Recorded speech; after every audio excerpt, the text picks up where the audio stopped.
Hello? Am I live?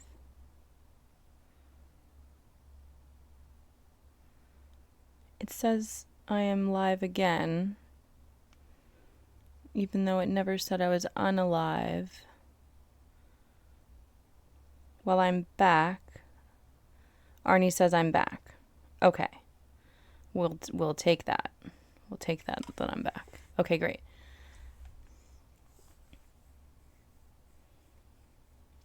Okay. They are quick of hearing. They are quick of hearing and sharp-eyed, and though they are inclined to be fat and do not hurry unnecessarily, they are none the less nimble and deft in their movements. They possess from the first the art of disappearing swiftly and silently when large folk whom they do not wish to meet come blundering by. And this art they have developed until to men it may seem magical. But hobbits have never, in fact, studied magic of any kind, and their elusiveness is due solely to a professional skill that heredity and practice and a close friendship with the earth have rendered inimitable by bigger and clumsier races. Inimitable, meaning, I think, not to be imitated, inimitable. For they are little people, smaller than dwarves, less stout and stocky, that is, even when they are not actually much shorter. Their height is variable, ranging between 2 and 4 feet of our measure.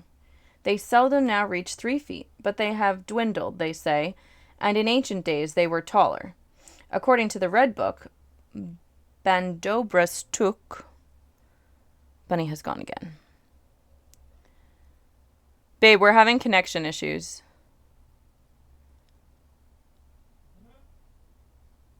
And I'm back. Are you seeing connection issues? No. Okay, we'll give it another shot, and if I drop again, we'll call it for today, and we'll say we did a good job. As for the hobbits of the Shire, I just skipped a section. That wasn't what I meant to do. Bandobras took, Bullroarer, son of Isambras III, was 4 and 5 foot and able to ride a horse. He was surpassed in all Hobbit records, only by 2 famous characters of old, but that curious matter is dealt with in this book. Only 2? Only 2 curious characters? You'd think there'd be 4. As for the hobbits of the Shire, with whom these tales are concerned, and in the days of their peace and prosperity, they were a merry folk. They dressed in bright colors, being notably fond of yellow and green.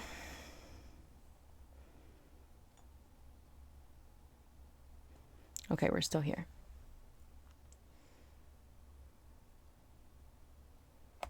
But they seldom wore shoes, since their feet had tough leathery soles and were clad in a thick curling hair, much like the hair of their heads, which was commonly brown. Thus the only craft little practiced among them was shoemaking, but they had long and skillful fingers and could make other useful comely things. Their faces were, as a rule, good-natured rather than beautiful, broad, bright-eyed, red-cheeked, with mouths apt to laughter and to eating and drinking. And laugh they did, and eat and drink, often and heartily, being fond of simple jests at all times, and of 6 meals a day when they could get them. They were hospitable and delighted in parties and in presents, which they gave away freely and eagerly accepted. It is plain, indeed, that in spite of later estrangement, hobbits are relatives of ours, far nearer to us than elves or even than dwarves. Of old, they spoke languages of men, after their own fashion, and liked and disliked much the same things as men did. But what exactly our relationship is can no longer be discovered. The beginning of hobbits lies far back in the elder days that are now lost and forgotten. Only the elves still persevere any records of that vanished time, and their traditions are concerned almost entirely with their own history, in which men seldom appear, and hobbits are not mentioned at all. Yet it is clear that hobbits had, in fact, lived quietly in Middle-earth for many long years before either folk became even aware of them, and the world being, after all, full of strange creatures beyond count, these little people seemed of very little importance. But in the days of Bilbo and of Frodo his heir, they suddenly became, by no wish of their own, but important and renowned, and troubled the counsels of the wise and great. Doing good. Those days, the third age of Middle-earth, are now long past, and the shape of all lands has been changed. But the regions in which hobbits then lived were doubtless the same as those in which they still linger, the northwest of the Old World, east of the sea. Of their original home, the hobbits in Bilbo's time preserved no knowledge.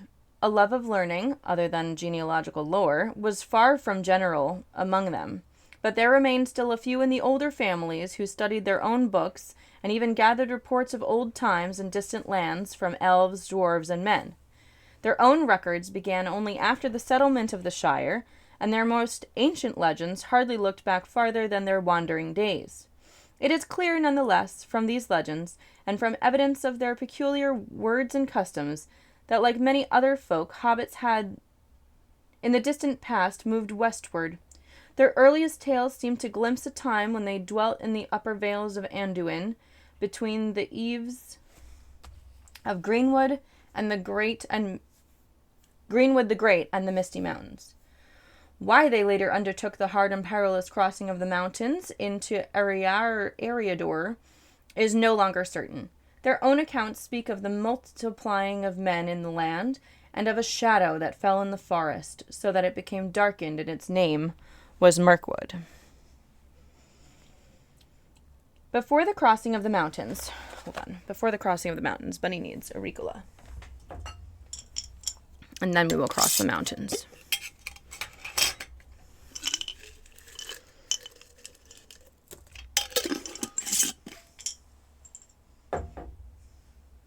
Oh my gosh, I forgot to pull my things for the day.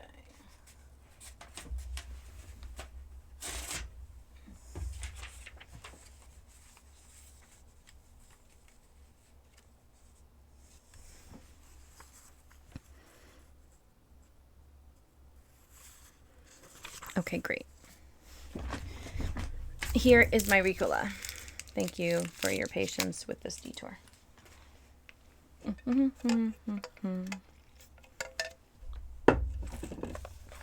Okay. Before the crossing of the mountains, the hobbits had already become divided into three somewhat different breeds: Harfoots, Stores, and Fallowhides. The Harfoots were browner of skin, smaller and shorter, and they were beardless and bootless. Their hands and feet were neat and nimble, and they preferred highlands and hillsides. The Stores were broader, heavier in build, their hands and feet were larger, and they preferred flatlands and riversides. The Fallowhides were fairer skin and also of hair, and they were taller and slimmer than the others, and they were lovers of trees and woodlands. The Harfoots had much to do with dwarves in ancient times, and long lived in the foothills of the mountains. They moved westward early and roamed over Eriador as far as Weathertop, while the others were still in Wildland. They were the most normal and representative variety of hobbits, and far and wide the most numerous. They were the most inclined to settle in one place, and largest preserved their ancestral habit of living in tunnels and holes. Nice. The Stores lingered long by the banks of the great river Anduin, and were less shy of men. They came west after the Harfoots, and followed the course of the Loudwater Southards, and there many of them long dwelt between Tharbad and the borders of Dunlin, before they moved north again. The Fallowhides, least numerous, were a northerly bunch. They were more friendly with the elves than the other hobbits were, and had more skill in language and song than in handicrafts, and of old they preferred hunting to tilling. They crossed the mountains north of Rivendell and came down the river Horwell.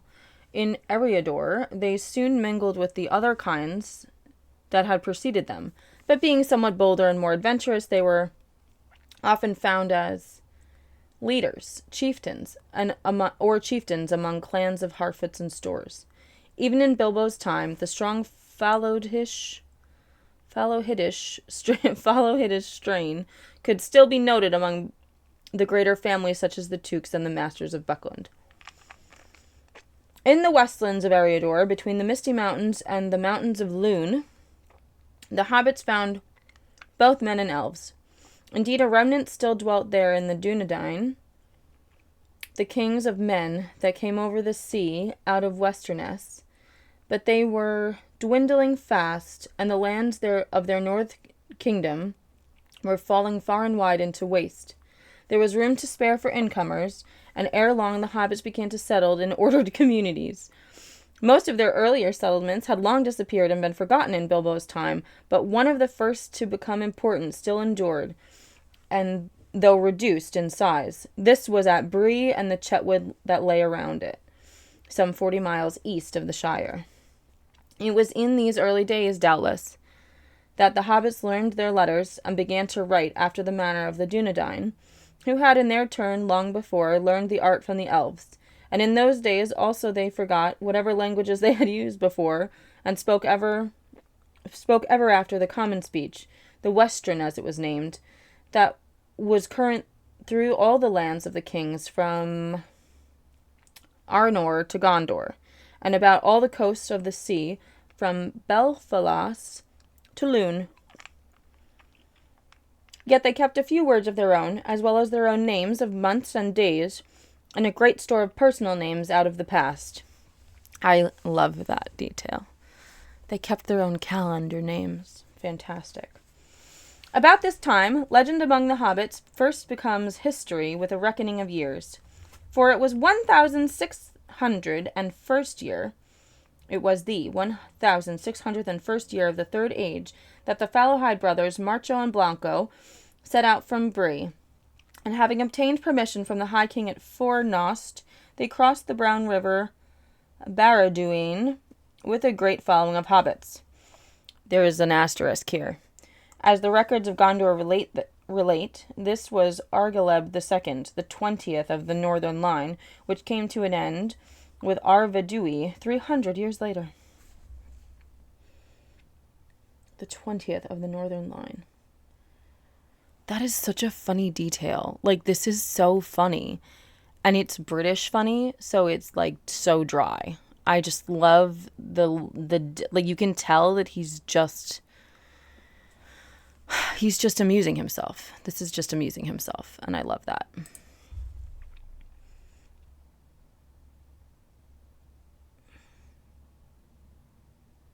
They passed over the bridge of Stonebows, that had been built in the days of the power of the North Kingdom, and they took all the land beyond to dwell in, between the river and the far downs. All that was demanded of them was that they should keep the great bridge in repair, and all other bridges and roads speed the king's messengers, and acknowledge his lordship. Thus the Shire reckoning for the year of the crossing of the Brandywine, as the hobbits turned the name, became year 1 of the Shire, and all later dates were reckoned from it. The Shire reckoning for the year of the crossing of the Brandywine. That's very funny. Thus the years of the Third Age and the reckoning of the elves and the Dunedain may be found by adding 1600 to the dates of the Shire reckoning.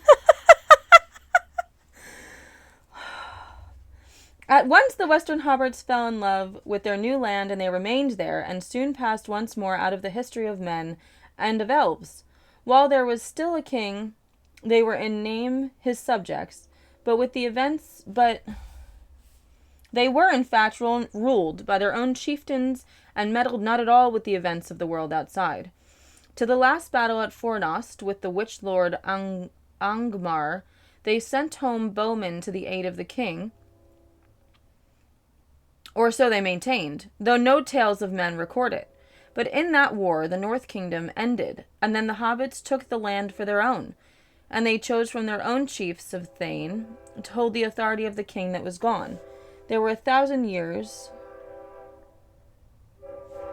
There, for 1,000 years, they were little troubled by wars, and they prospered and multiplied after the dark plague. Shire Reckoning 37. Until the disaster of the long winter and the famine that followed it. Many thousands then perished, but the days of the dearth were at the time of this tale long past, and the hobbits had again become accustomed to plenty. The land was rich and kindly, and though it had long been deserted when they entered it, had been before well tilled, and there the king had once had many farms, cornlands, vineyards, and woods. 40 leagues it stretched from the far downs to the Brandywine Bridge, and 50 from the northern moors to the marshes in the south. The hobbits named it to the shire as the region of the authority of their thane and a district of well-ordered business.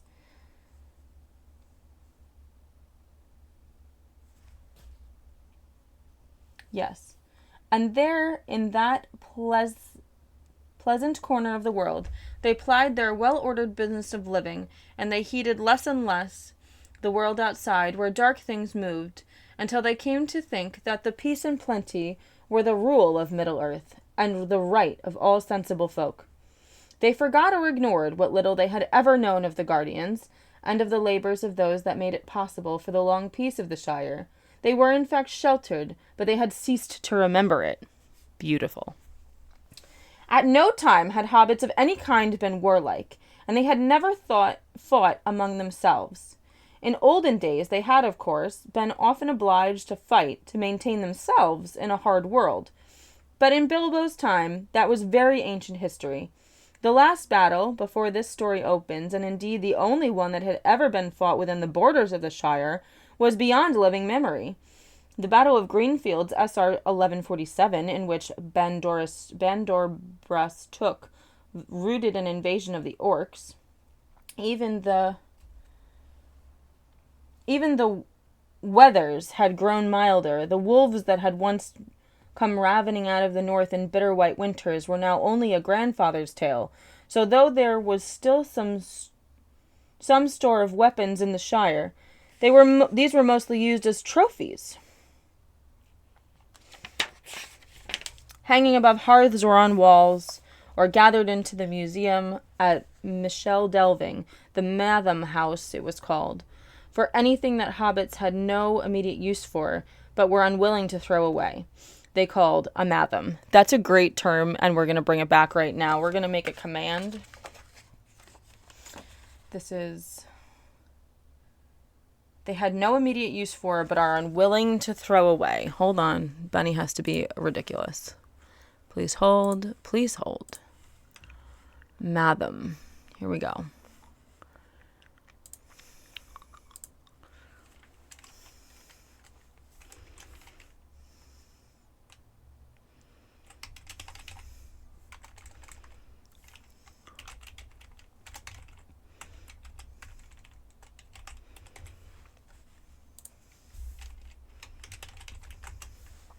Okay, Matham. What is it again? It's no immediate use for, a thing with no immediate use that one is unwilling to throw away. Create. And there it is. Hobbit word.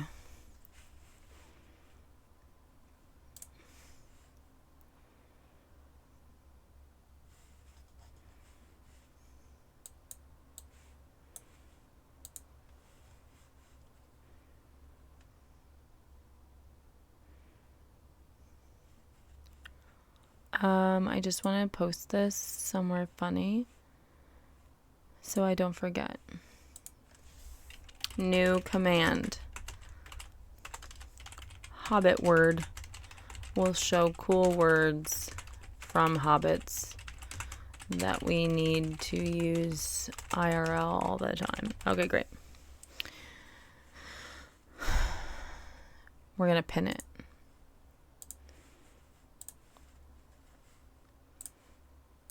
Okay. Oh my God.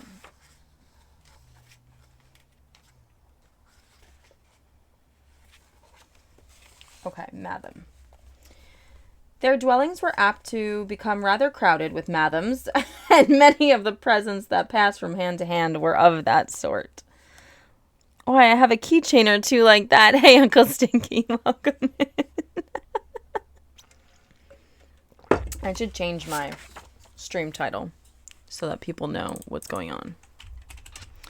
Reading the prologue of the Fellowship of the Ring aloud.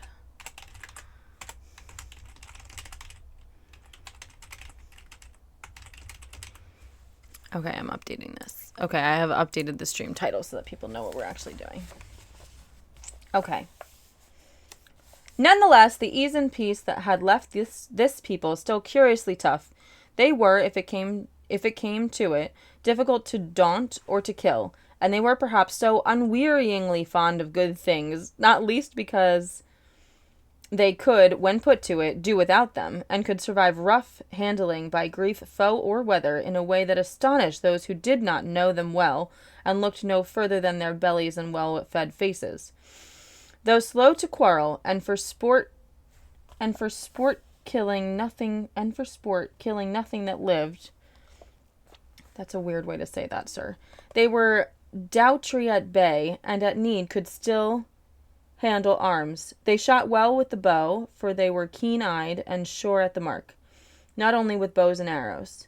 If any hobbit stooped for a stone, it was well to get quick under cover, as all trespassing beasts knew very well. All hobbits had originally lived in holes in the ground, or they believed, and in such dwellings they still felt most at home. But in the course of time, they had obliged to adopt other forms of abode. Actually, in the Shire in Bilbo's days, it was, as a rule, only the richest and the poorest hobbits that maintained the old custom. The poorest went on living in burrows of the most primitive kind, mere holes indeed, with only one window or none, while the well-to-do still constructed more luxurious versions of the simple diggings of old.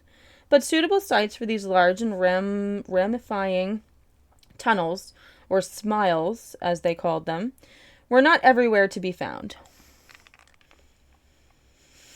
And in the flats and the low-lying districts the hobbits, as they multiplied, began to build above ground.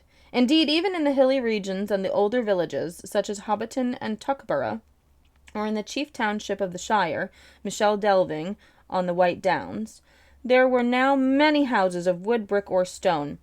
These were specially favored by millers, smiths, ropers, and cartwrights, and others of that sort, for even when they had holes to live in, hobbits had long been accustomed to build sheds and workshops. The habit of building farmhouses and barns was said to have begun among the inhabitants of the Marish Down by the Brandywine. The hobbits of that quarter, the East Farthing, were rather large and heavy-legged, and they wore dwarf boots in muddy winter. But they were well known to be stores in a large part of their blood, as indeed was shown by the down that many grew on their chins. The down on their chins. Nonsense. No Harfoot or Fallowhide had any trace of a beard. Indeed, the folk of the Marish and of Buckland, east of the river, which they afterwards occupied, came for the most part later into the Shire, up from south away. That's the phrase. South-away, south away. And they still had many peculiar names and strange words not found elsewhere in the Shire. It is probable that the craft of building, as many other crafts beside, was derived from the Dunedain. But the hobbits may have learned it direct from the elves, teachers of men in their youth. For the elves of the high kindred had not yet forsaken Middle-earth, and they dwelt still at that time at the Grey Havens away to the west, and in other places within reach of the Shire. 3 elf towers of immemorial age were still to be seen on the Tower Hills beyond the western marches. They shone far off in the moonlight. The tallest was furthest away, standing alone upon a green mound. The hobbits of the West Farthing said that one could see the sea from the top of that tower, but no hobbit had ever been known to climb it. Indeed, few hobbits had ever seen or sailed upon the sea, and fewer still had ever returned to report about it. Most hobbits regarded even rivers and small boats with deep misgivings, and not many of them could swim. And as the days of the Shire lengthened, they spoke less and less with the elves, and grew afraid of them, and distrustful of those that had dealings with them. And the sea became a word of fear among them, and a token of death, and they turned their faces away from the hills in the west. The craft of building may have come from elves or men, but the hobbits used it in their own fashion. They did not go in for towers. They did not go in for towers. I love it. I love it.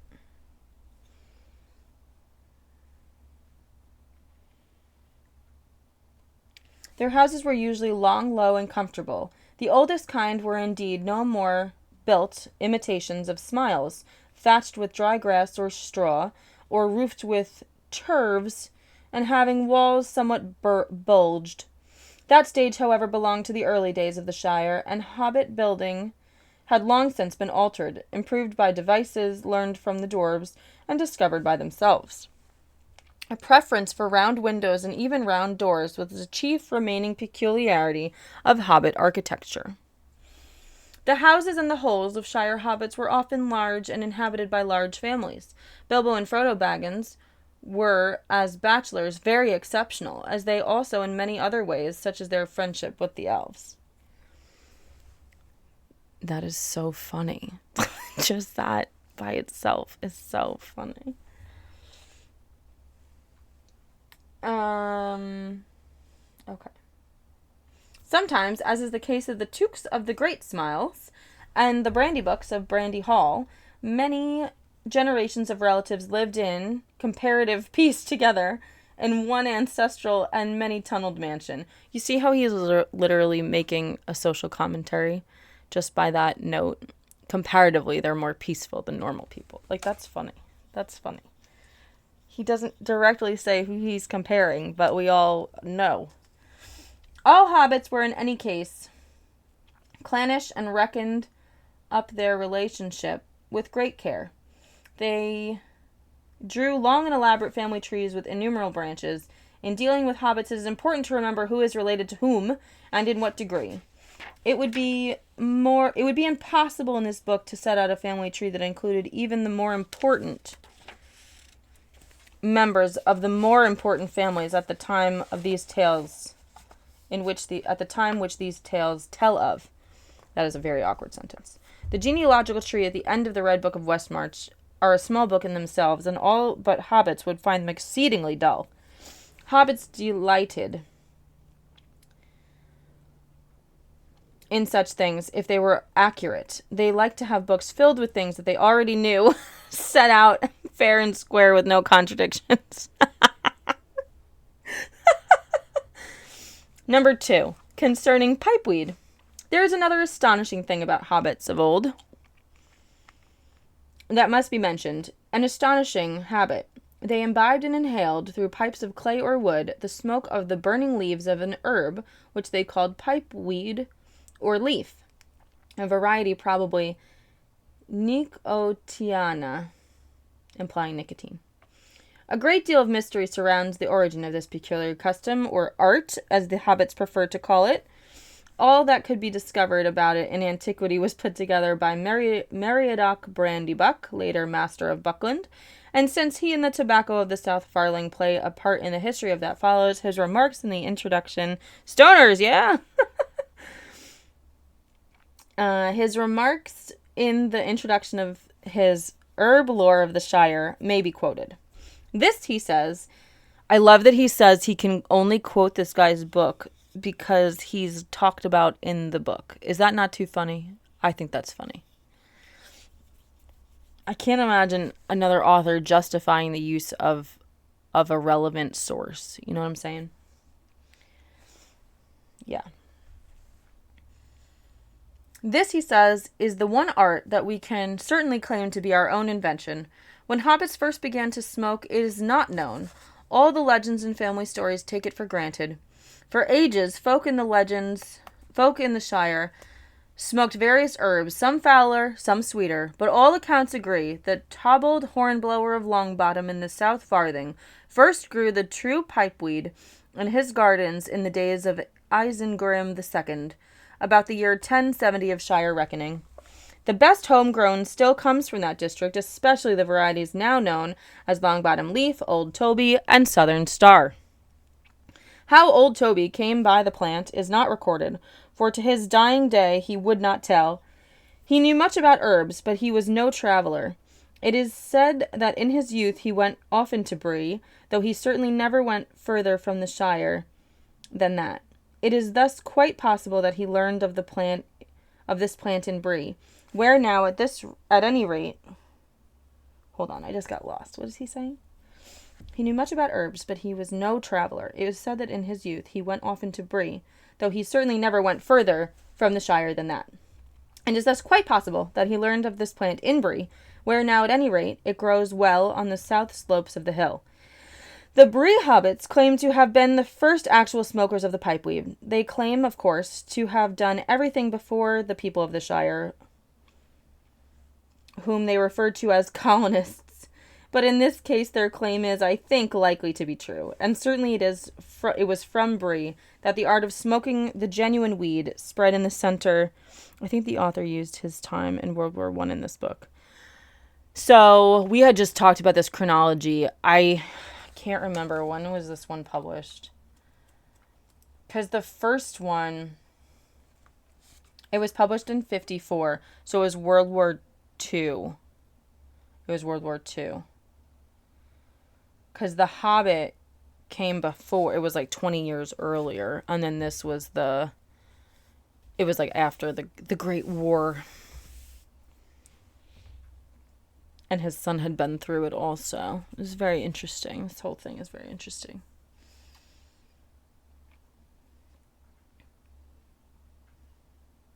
Okay, and certainly it was from Bree that the art of smoking the genuine weed spread in the recent centuries. Excuse me. I didn't know it was coming.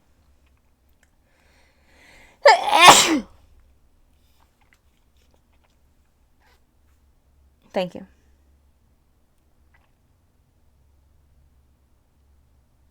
And certainly it was from Bree that the art of smoking the genuine weed spread in the recent centuries among dwarves and such other folk, rangers, wizards, and wanderers, as still pass to and fro through the ancient road meeting. The home and center of the art is thus to be found in the old inn of Bree, the prancing pony that has been kept by the family of Butterbur from time beyond record. All the same, observations that I have made on my own many journeys south have convinced me that the weed itself is not native to our parts of the world, but came northward from the lower Anduin, whither it was, I suspect, originally brought from over the sea by men of the Westernesse. It grows abundantly in Gondor, and there is richer and larger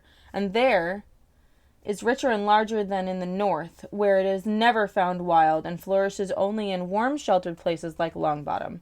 The men of Gondor call it sweet galenus, and esteem it only for the fragrance of its flowers. From that land it must have been carried up the Greenway during the long centuries between the coming of Elendil and our own days. But even the Dunedain of Gondor allow us this credit. Hobbits first put it into pipes. Not even the wizards first thought of that before we did, though one wizard I knew took up the art long ago and became as skillful in it as all other things he put his mind to.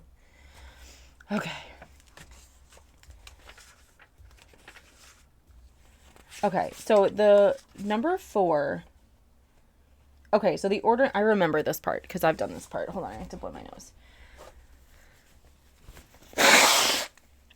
Sorry. I'm sorry.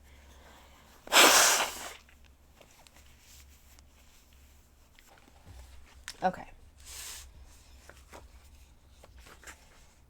The next two parts kind of have nothing to do with what's going on. I literally just read The Hobbit, so I don't need to read the summary of The Hobbit again.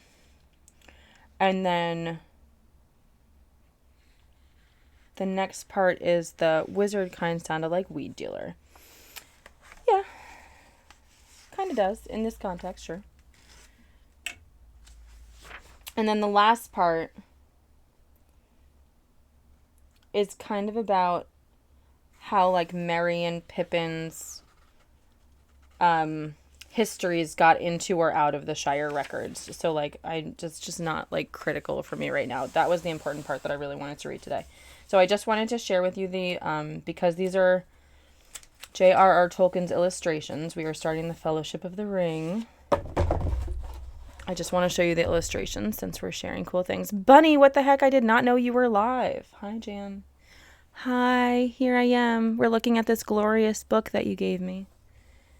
I even shouted you out as a thank you because I love you.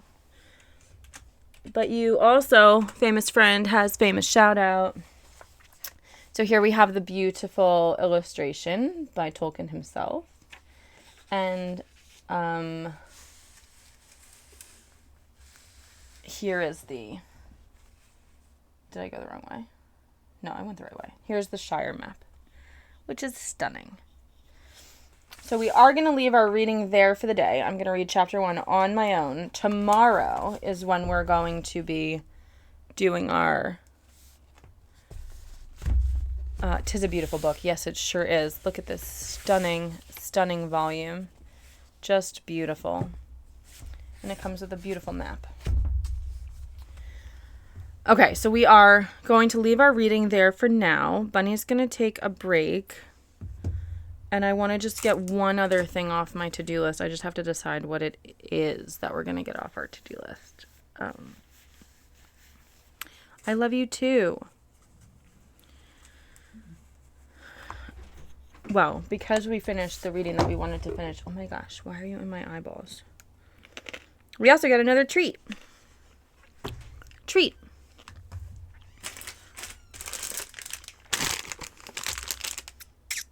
Treat. And then I'm going to get water and stretch. Okay. Our next treat are squashies. I have never had a squashie. I don't know anything about squashies.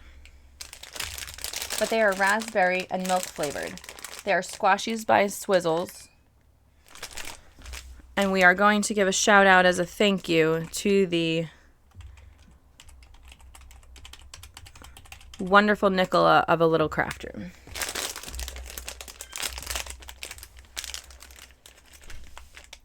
Here we go. I've never had one before. They are, in fact, squashy. You can kind of manipulate them a little bit. See? You can indeed squash. Oh my god, they smell amazing.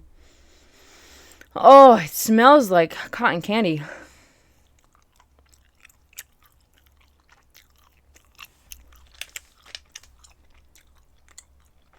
Kind of tastes like cotton candy. That's delicious. I don't usually like this texture of candy, but it actually doesn't like stick. What I don't like is when it sticks to your gums. That's so disgusting to me. But these do not stick to their gums. That's better than it should be. That's not good. Okay, I'm going to take a quick break. I'll be right back. And we're going to do the next thing on my to-do list. That's not the thing. That's the thing.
Boop-a-doop-a-doo-doo-doo-doo-doo. Boop. Hello.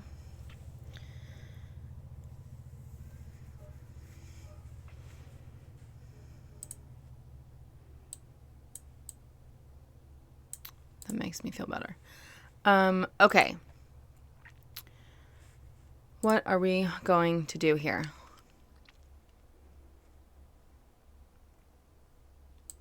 We have to look at this cool magazine from Nicola. That's really what we have to do here.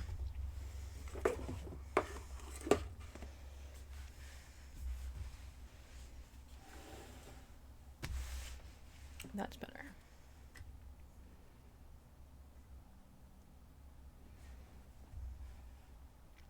Thanks for your patience. Okay.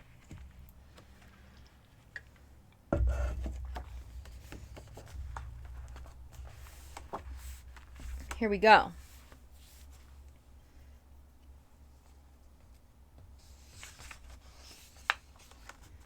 Okay, so we have several sections. We have sections on well-being, living, mindfulness, creativity, and escape, and that is the that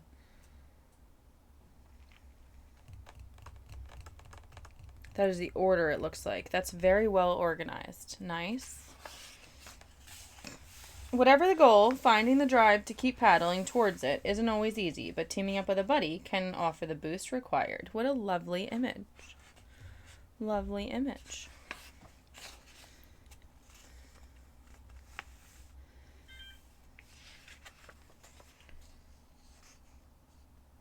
Okay, so this is an article about releasing wildness. Delightful. This is about healthy conflict. Oh, how cool.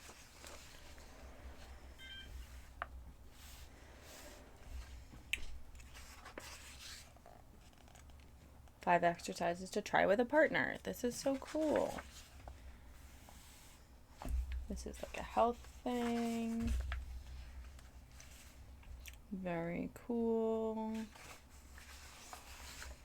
Okay, living.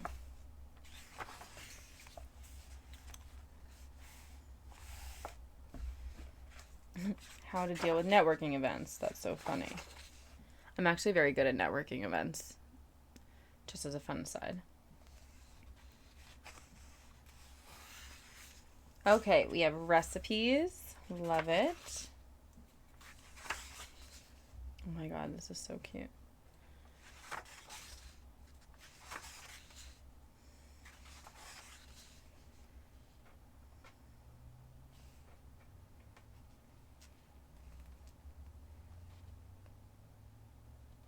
Cool.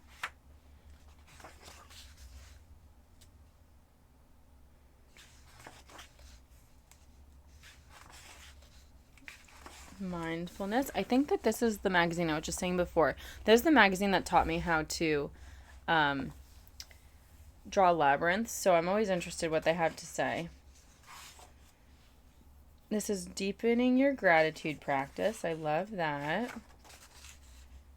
Dealing with crazy emotions. Love that. Balance. Room to grow. Okay, creativity. This is what we're looking for.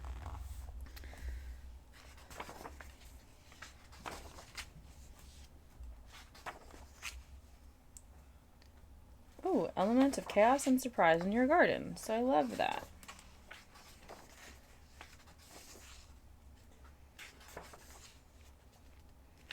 Portraits. I love it. Oh, wow, these images. Oh my gosh, you're right. So when Nicola sent this to me, she said she was looking for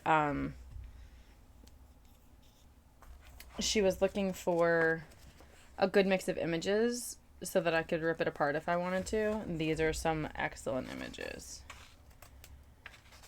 Oh, nice.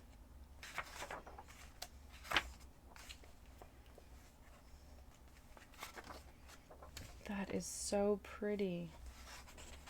Nice. Oh, these images. Oh, yeah. We are definitely going to be tearing this apart. This is beautiful. Wow. Look at these.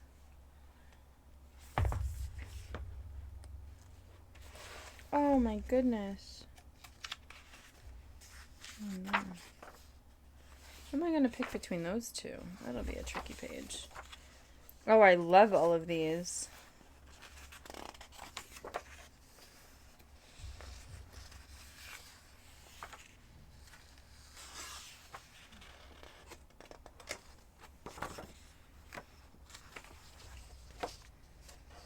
Beautiful. Oh my gosh. Okay, cool. We're going to put this in our magazine pile. There's a couple articles I want to read first. So we'll keep it on top so I get those articles and then we will tear it apart. Now.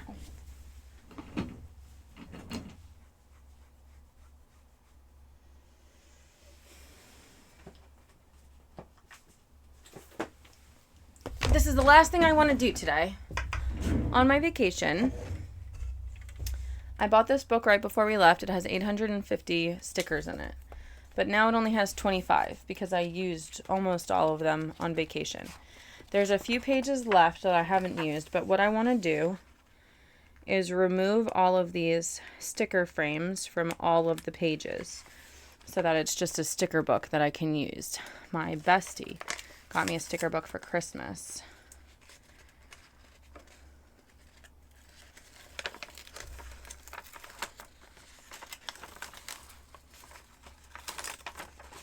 And now I'm real inspired to have more sticker books. So, because this has pages I can both craft on, because these pages are beautiful. So I can craft on I can add. I think this is going to be my garden book where I make, because sometimes I just keep pictures of flowers. So I need a place to put them. But I also have flower stickers. So now I have sticker pages for flowers. You know what I'm saying? So I just want to take these frames out.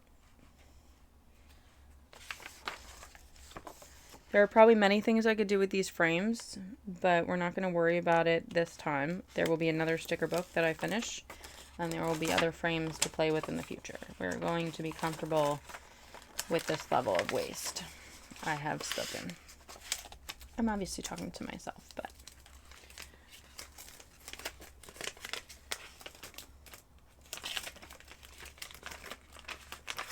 this is like way more fun than I expected it to be. I'm going to be very honest. This is awesome.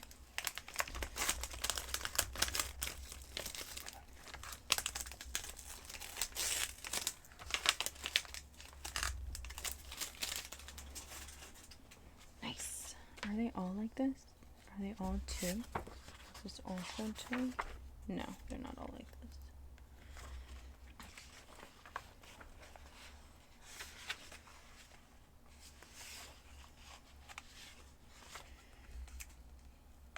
Nice. Fun. I think we're going to get organized with our craft streams very soon. There's a lot of things that need to get done. So we're going to need to make a schedule so that they all get done. And even if we change our minds, it'll still be fun to do it. So probably coming soon. Probably after the raid.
Get it started. Oh, you have to get it started to get it off. This is exciting to me. It's fun to share demo with you guys. Demolition. This is going to make this book look very small for a minute before we start adding back. I'm interested to see how deflated, because we're removing so many layers from the book itself. But we're going to add back, so there's some room for us to grow here. And we can always remove pages if it's too much. But I think it'll be good long term to have just one garden book that truly looks like a garden book.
This is fun.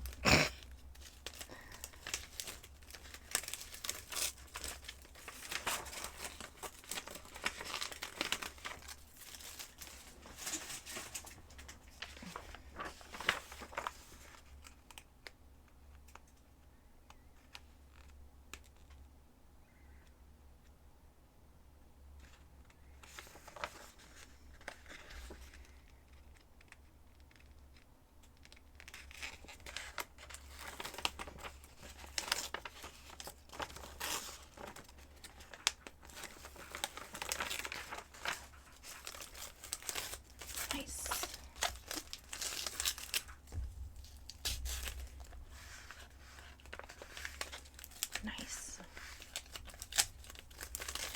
Boop, boop, boop. Oh, do you know what I forgot to do? I forgot to turn back my music. Oh, excuse me.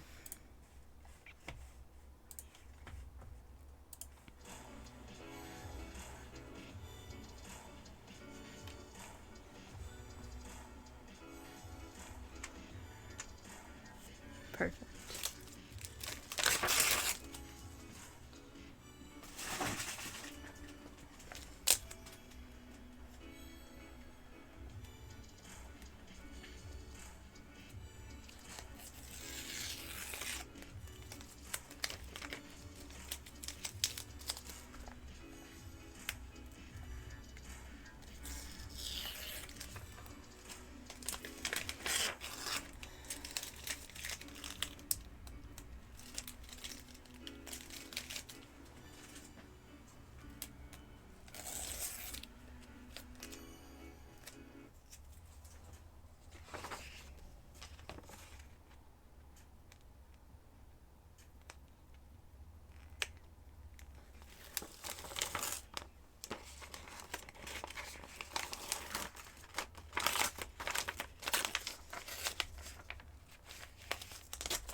So the only stickers that are left in this book are stickers that I have specific ideas for. So I'm just going to leave them as they are right now. There's no rush for this entire book to be empty immediately. I'm going to have plenty of room to do what I want with in it over time. So I'm going to leave them there. I know exactly what I want to do with them, and there's only 25 in this whole book. I think it's 4 pages altogether. So I'm not concerned at this time.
Okay, I was thinking about a 2:30 stop today, and I didn't realize how close we were to 2:30. But of course we're in ads right now, so I will obviously wait till we finish ads. Sorry for losing track of time there.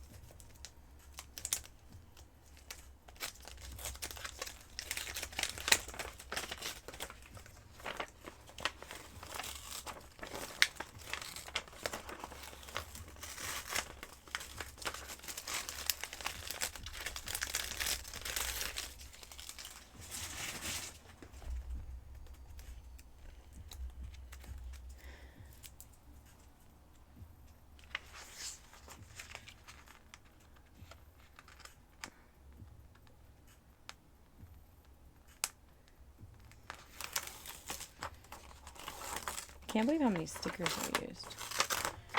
Didn't feel like that many, really, when I was doing it.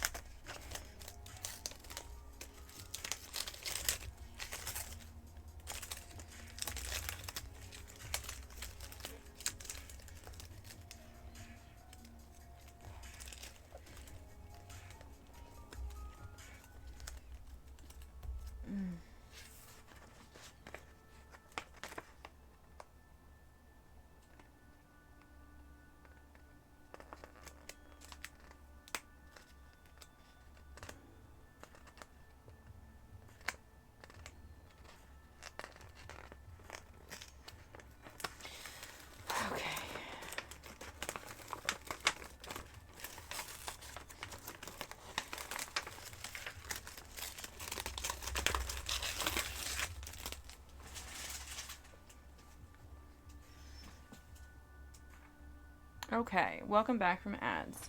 We are not quite halfway through removing this, but we are going to call it for today. I've got other things I got to do before forced relaxation at 4.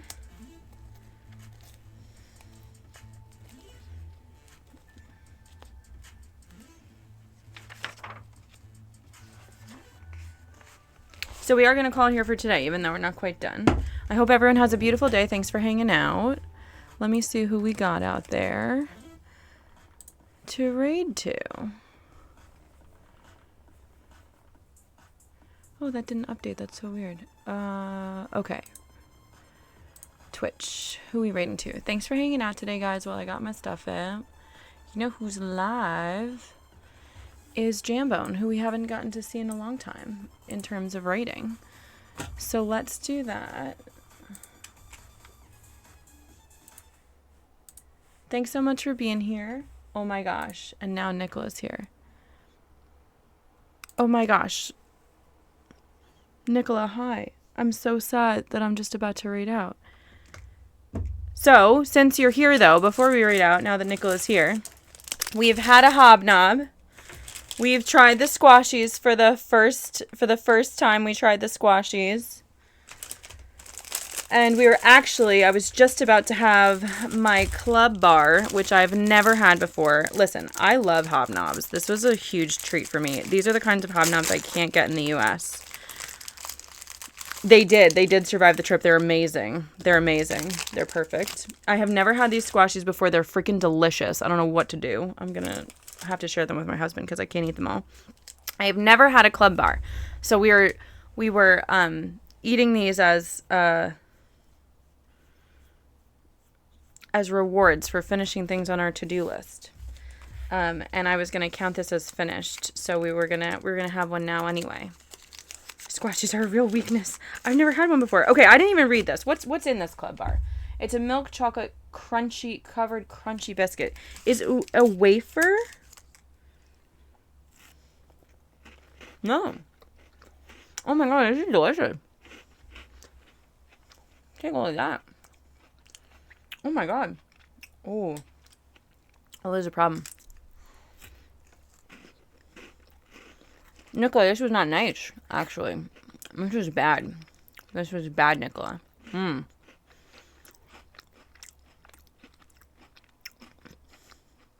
This is so good. Oh no. There's only 7, and I'm already eating one. Oh no. Well, we're gonna keep this the craft way, obviously. And we can throw this out. This is a problem. Nicola, no. Oh my god, it was so good. Oh no. What am I gonna do?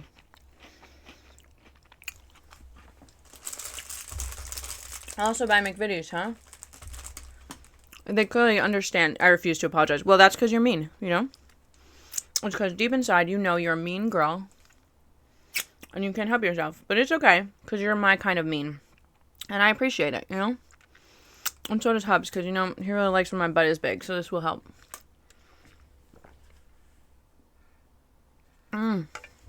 Oh my god, that was so good. Nicola, how's your day going, though? I can, you know, de-sticker a few more pages to catch you up on all the thrilling things that we've been doing today. We started with finishing up Skyrim TV stuff. There's going to be an official application this year. And we've codified rules. It somehow is a little over 4 pages of rules and guidelines and stuff. Like, just, my dad went so well. My day went so well. I was shopping with my best friends, ready for my bachelorette party. Yay! 2 weeks from today. Oh my god, I'm so excited for you. Do you know what do you know? Or is it everything a surprise?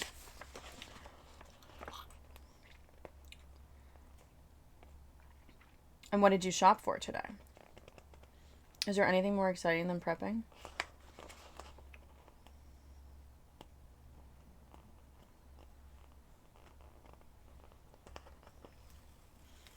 I know which city it's in, and everything else is a complete mystery. But what did you then shop for? Did they say, like, you need one fancy thing, you need one silly thing? Or were they like, everything you own must be hot pink for this whole weekend? Like, how are they? I'm curious. They were giving me some really vague outfit ideas for the various things we're doing. It was so cryptic and weird. Oh, cool. Cool. What's the weirdest thing they made? Like, what was the weirdest hint they gave you or, like, cryptic message? This sounds hilarious. I feel like I would love all of your friends. This is so funny.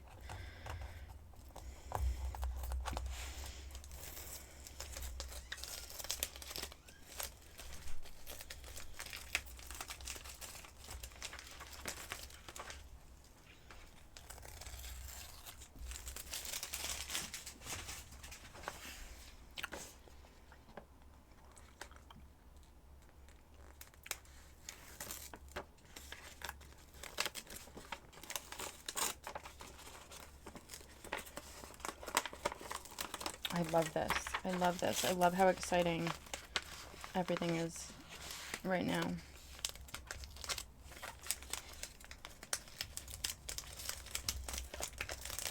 I planned my bachelorette party.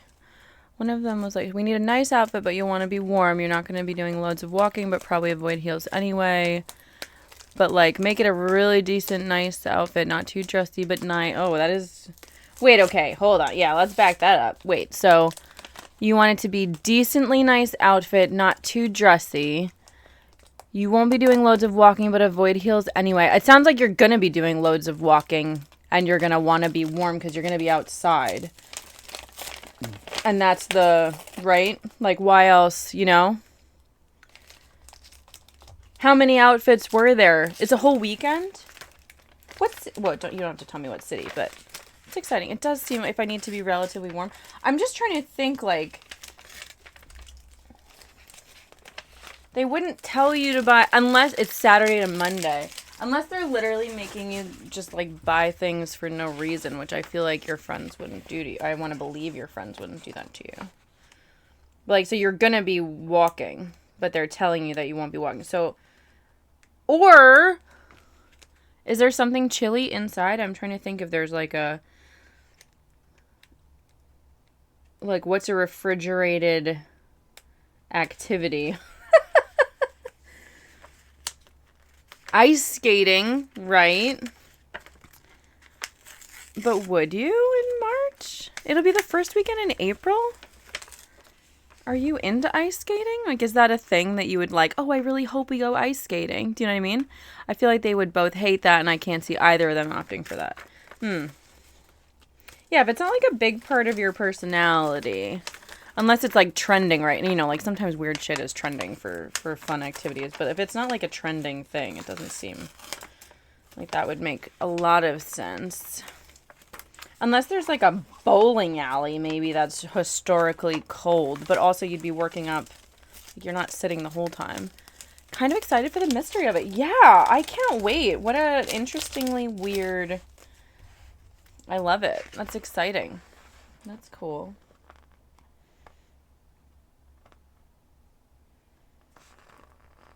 After the wedding, Nicola, are you going to be participating in Skyrim TV this year at all? Maybe. Kickoff is next weekend. I don't know how much you keep up on the Discord. I know you've been very busy. Oh, I'm so excited for your weekend. It's in 2 weeks.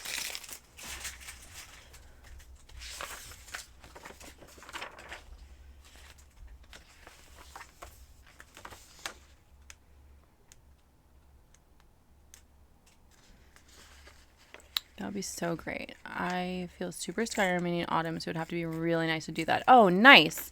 All right, well, do me a favor. We're about to drop. You're the first to know. I'm telling you now. We're about to drop like a formal application. If you could fill it out for me anyway, when you have a second. It's not urgent if you're telling me now that you're planning to come back in autumn. That's great. All the dates have been listed if you want to take a look. I just posted them in the Discord today. They're pinned to both channels for streamers and viewers.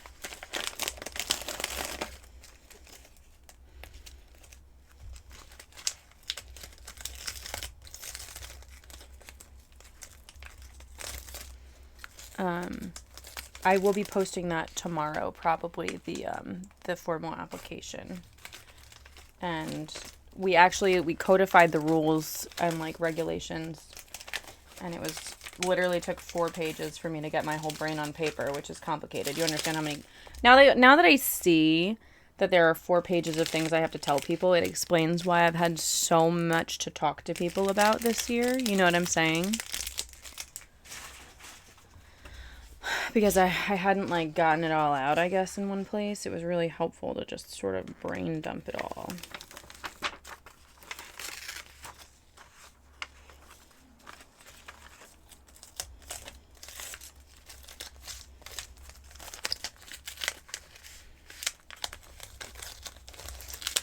What time is it? So anyway, since you've arrived to this demolition, what we're doing here is on vacation.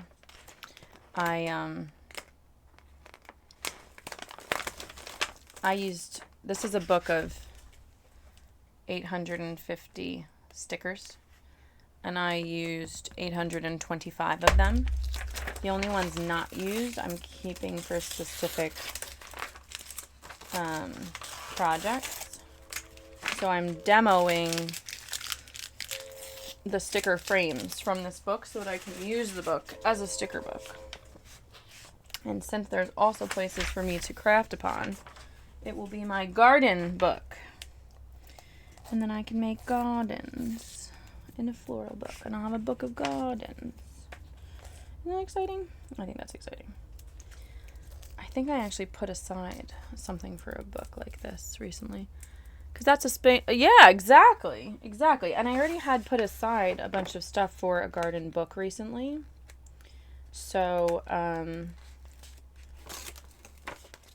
when I made this decision after I'd done that, so now I can reclaim whatever blank book that was that I was going to do. Ooh, that was not good. And, it has, like, cute quotes and stuff about flowers. And my best friend for Christmas, she got me a sticker book, and I've been trying to figure out, like, how to use the sticker book, right? Because my goal is to use my stickers, but sometimes the packaging is totally unhelpful. So it would be actually a way to use my stickers 2 times. because I can remove it from the packaging, put it into the sticker book, and then go through the sticker book. So I can organize sticker ideas there too. But I still have to, like, it's, you know, it's funny. It's like getting help and then, like, you have to think about how to delegate. Like, I have to think about how to delegate to the sticker book, you know? But then when I got this one, I was like, but this is now also a sticker book. There's a lot of sticker stuff I'm throwing out. I hope by the next book I know what I want to do with the sticker stuff, but I've decided I'm okay with throwing out the sticker stuff this time. I'm okay with it. I have to be okay with throwing out something sometimes.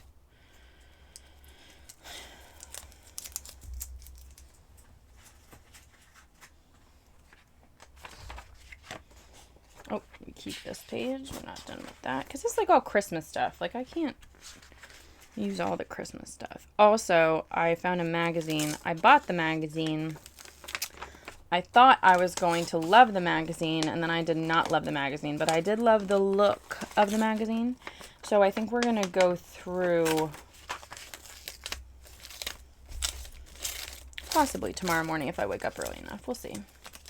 We're going to go through and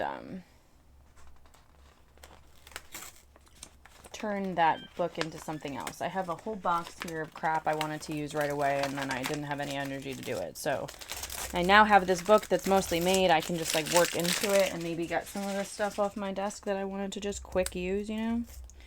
I'll just quick use it and then almost, you know, it already has a cohesive concept, you know? So we'll just use that cohesive concept to, oh, actually, I could take this page out. It's just one little guy over there.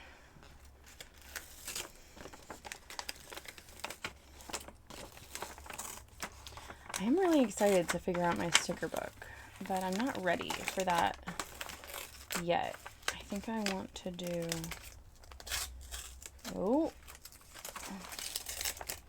let's try not to ruin the sticker we want to use. Great.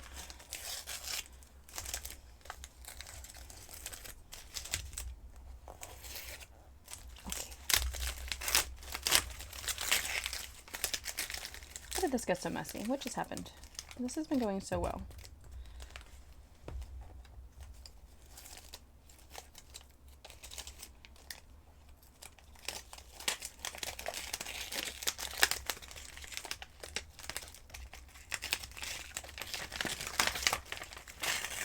Okay.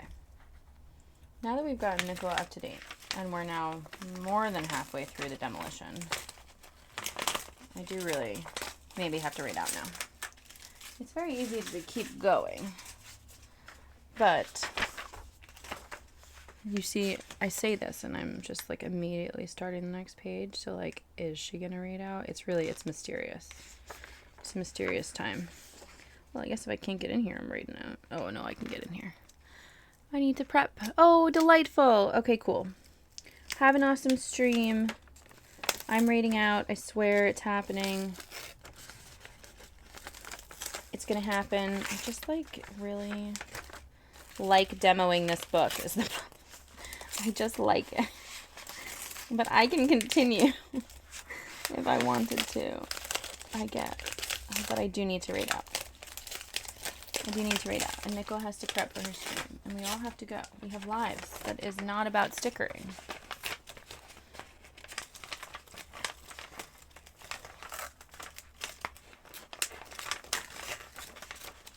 Okay, this is it. This is the last one. See how messy this is? It's no good. Okay, we're going to finish up this last messy one.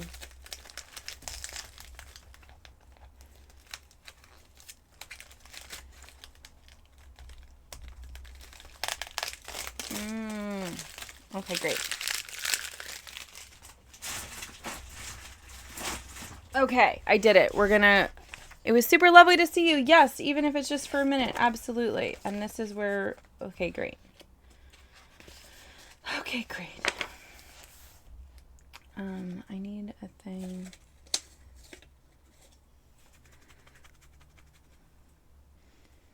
I have nothing but paper as far as the eye can see, and I don't know what to use as a bookmark. Is that crazy? Yes, it is crazy. I can confirm. It is crazy. Here we go. Here's a bookmark. Excellent. Okay, friends. Have a delightful day. It was super lovely to see you. Thank you so much for my treats, and I love you. We are raiding out to Jambone right now. Jambone 214 raid. And we are going to use, if you are a bunny subscriber, or if you are a follower. This is the wrong thing that I pressed.